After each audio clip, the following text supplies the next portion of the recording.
Et si Gabon Impact Chrétien, une association chrétienne qui a pour objectif de proclamer le salut en Jésus-Christ et d'annoncer la bonne nouvelle du royaume des cieux jusqu'aux extrémités de la terre en utilisant les réseaux sociaux tels que YouTube, TikTok et Facebook.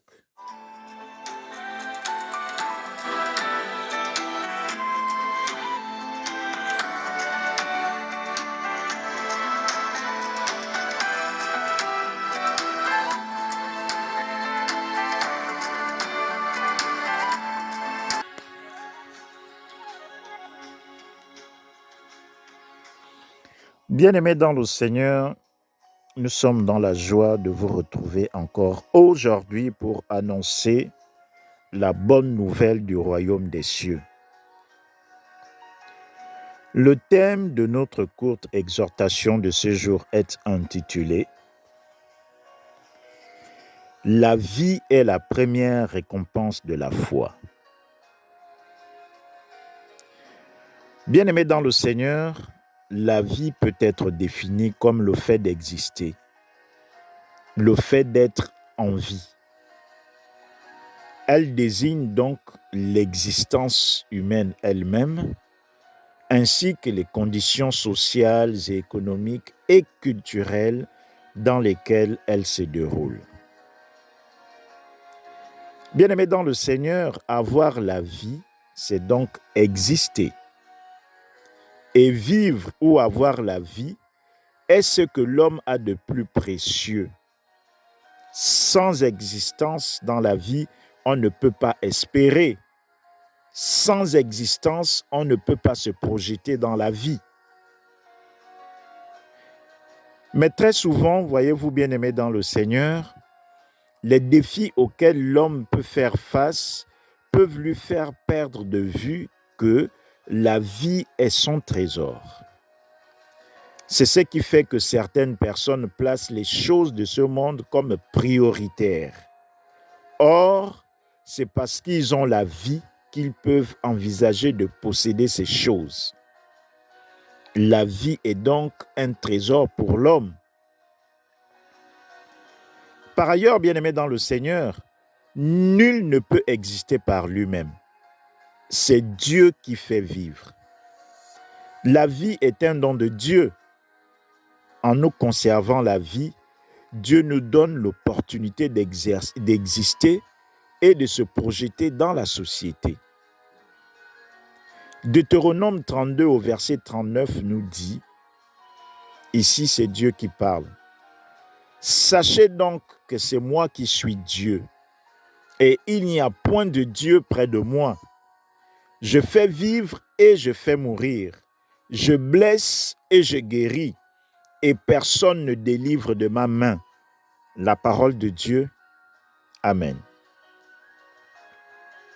Bien-aimés dans le Seigneur, la vie est donc un don que Dieu fait aux hommes. Il est celui qui nous garde en vie. Dieu est celui qui nous protège des attaques invisibles et visibles. Il est celui qui guérit nos maladies. Il est celui qui nous garde en vie malgré ce par quoi nous pouvons passer. Il est celui qui nous donne la vie, bien-aimé dans le Seigneur. Quelle que soit la situation dans laquelle tu te trouves, bonne ou mauvaise, si tu es en vie aujourd'hui, rends grâce à Dieu dans le nom de Jésus. C'est lui qui te donne la vie et la vie est précieuse. La vie ne peut pas s'acheter dans un magasin. La vie ne peut pas s'acquérir à travers une transaction. Rien, bien-aimé dans le Seigneur. C'est Dieu seul qui permet aux hommes de vivre. Il est celui qui nous donne la vie. Peut-être que tu traverses des difficultés, c'est vrai. Peut-être que tu as été rejeté par les siens, c'est vrai. Peut-être que tout se passe bien dans ta vie, c'est vrai. Mais Dieu est celui qui fait vivre tous les êtres humains, riches ou pauvres, en bonne santé ou en mauvaise santé. Dieu est le seul qui fait vivre, quelles que soient les conditions, bien-aimés dans le Seigneur. Dieu est celui qui fait vivre tous les êtres humains. Et si tu es en vie, c'est parce que Dieu le veut, bien-aimé dans le Seigneur. Il t'aime et il t'a conservé la vie, quelle que soit la circonstance. En d'autres termes, malgré les difficultés par lesquelles tu passes, même si tu es dans le bonheur et la joie, Dieu te sauve en te conservant la vie. Tu es vivant parce que Dieu le veut, bien-aimé dans le Seigneur. Il faut donc bénir Dieu pour ta vie. Avoir la vie est une grâce qui vient de Dieu, bien-aimé dans le Seigneur. Adore Dieu pour ta vie. Bénis le Seigneur pour ta vie, bien-aimé. Si tu es en vie, c'est par la grâce de Dieu. Jean 3, au verset 16, nous dit « Car Dieu a tant aimé le monde qu'il a donné son Fils unique, afin que quiconque croit en lui ne périsse point, mais qu'il ait la vie éternelle. » La parole de Dieu. Amen. La vie est le domaine consacré de Dieu, bien-aimé dans le Seigneur. C'est lui qui nous fait vivre, je le disais tantôt.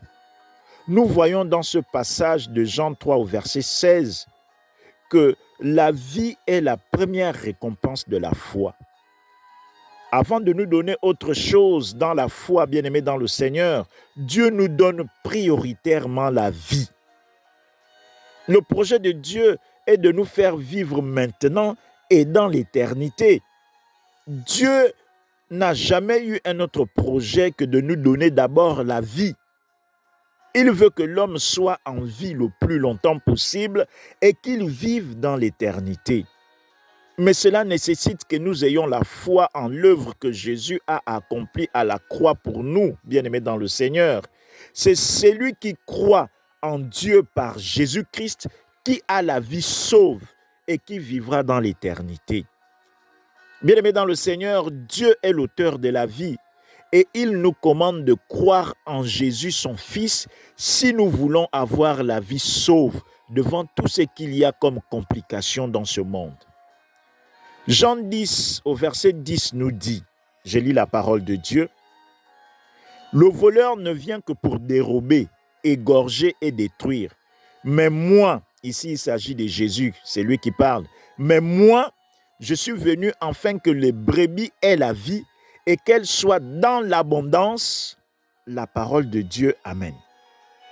Bien-aimés dans le Seigneur, en plaçant notre foi en Jésus, la récompense que nous avons premièrement est la vie, c'est-à-dire le fait d'exister maintenant et de vivre dans l'éternité. C'est la première récompense de la foi en Jésus-Christ. La vie est la première récompense de la foi en Jésus-Christ. Tu crois en Jésus, Dieu te donne la vie en premier.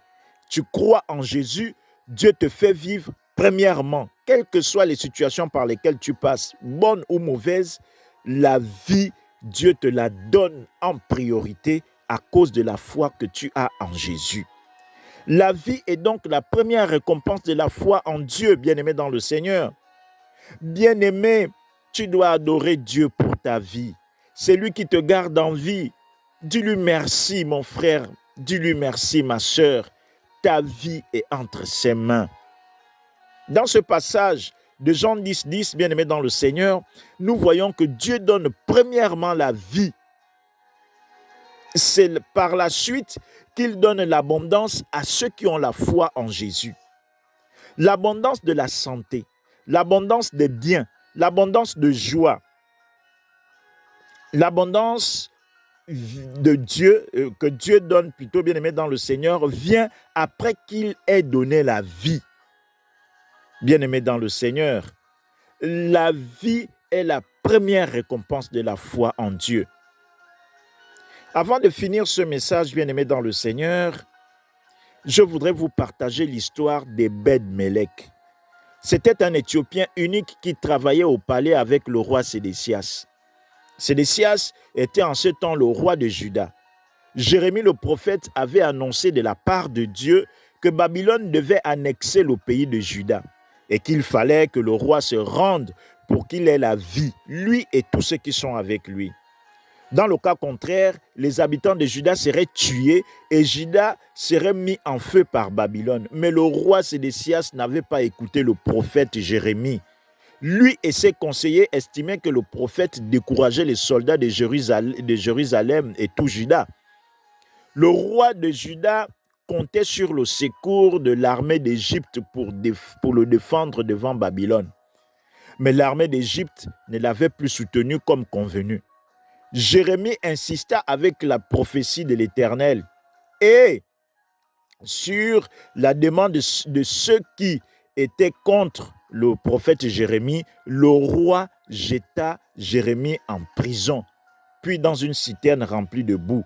Et Jérémie s'enfonçait donc dans la boue. Mais Ebed-Mélec, l'Éthiopien, qui servait le roi, croyait en Dieu, bien-aimé dans le Seigneur. Lui, il avait la foi en Dieu. Il observait tout ce qui se passait dans la cour du roi. Et après qu'on ait mis Jérémie dans la citerne où il était en train de s'enfoncer dans la boue, Ebed-Mélec alla voir discrètement le roi pour intercéder en faveur de Jérémie, afin que le roi fasse sortir Jérémie de la citerne. Et le roi exauça Ebed-Mélec. Le roi ordonna la sortie de Jérémie. Par la suite, ce que Dieu avait annoncé par la bouche de Jérémie se réalisa, bien-aimé dans le Seigneur. Le roi et la majorité de ses serviteurs furent tués par le roi de Babylone, sauf Ebed-Mélec l'Éthiopien, à cause de sa foi en Dieu. Et Babylone mit le feu dans Juda. Jérémie également eut la vie sauve. Vous pouvez lire tout cela dans le chapitre 38 et 39 de Jérémie. Je voudrais que nous puissions quand même lire, le temps nous manque, mais que nous puissions lire un extrait du chapitre 39 qui met en évidence la récompense de la foi, bien-aimé dans le Seigneur. Lisons donc Jérémie 39 du verset 15 au verset 18. J'ai lu la parole de Dieu. La parole de l'Éternel fut adressée à Jérémie en ces mots. Pendant qu'il était enfermé dans la cour de la prison, va, parle à Ebed-Mélec, l'Éthiopien, et dis-lui, ainsi parle l'Éternel des armées, le Dieu d'Israël. Voici, je vais faire venir sur cette ville les choses que j'ai annoncées pour le mal et non pour le bien. Elles arriveront en ce jour devant toi. Mais en ce jour, je te délivrerai, dit l'Éternel, et tu ne seras pas livré entre les mains des hommes que tu crains. Je te sauverai, et tu ne tomberas pas sous l'épée. Ta vie sera ton butin, parce que tu as eu confiance en moi, dit l'Éternel, la parole de Dieu. Amen. Mon frère, ma sœur, ici nous voyons que Ebed-Mélec a eu comme butin sa vie à cause de la foi qu'il avait placée en Dieu. À cause de sa foi en Dieu, bien-aimé dans le Seigneur, Ebed-Mélec a eu la vie sauve. Sa vie a été son butin. Et nous voyons dans Jean 10, 10 et dans Jean 3 au verset 16 que Dieu dit, celui qui croit en Jésus aura premièrement la vie et il l'aura en abondance. La vie est donc la récompense de la foi, bien-aimé dans le Seigneur. Mon frère, ma sœur, tu as souvent entendu dire que ce que tu crains t'arrive, mais je t'annonce que Dieu dit que même si tu crains une situation, comme tu crois en Jésus-Christ, Dieu t'en délivrera. Et ta vie sera ton butin, bien-aimé dans le Seigneur, à cause de ta foi en Jésus. Mon frère, Dieu te dit qu'il te sauvera à cause de ta foi et il te conservera la vie pour te récompenser. Malgré ce que tu traverses, quoi que tu possèdes comme bien, mon frère, ma sœur, garde la foi en Jésus et il te conservera la vie. Si tu crois, tu verras la gloire de Dieu. Que Dieu te bénisse abondamment. Nous espérons que ce message vous a édifié. Si vous nous avez écoutés et que vous n'avez pas encore donné vos vies à Jésus, bien-aimé, accepte Jésus. Donne ta vie à Jésus pour que tu puisses aussi avoir la récompense de la foi, celle de la vie. La vie sur la terre, la vie en abondance sur la terre et la vie éternelle. Si tu crois, tu verras la gloire de Dieu. Que Dieu te bénisse abondamment. À très bientôt si Dieu le veut. Bye bye.